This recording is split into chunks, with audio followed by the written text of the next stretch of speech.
In today's video, I'll show you how to remove a credit or debit card from your PS5 or PS5 Pro. Let's get into the method.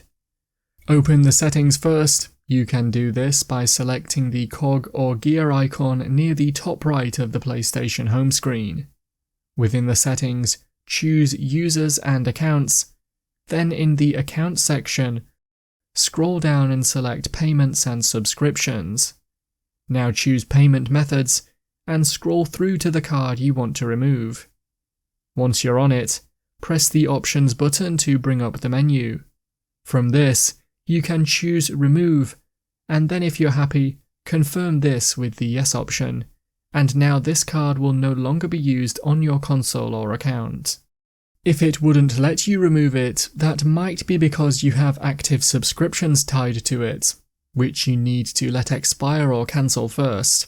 You can view subscriptions by heading back a page, then choose Subscriptions from the list. That's how to remove a credit or debit card from your PS5 or PS5 Pro. If you found the video helpful, remember to leave a like and feel free to subscribe for more. Check out the videos coming up right now, you might find these helpful too.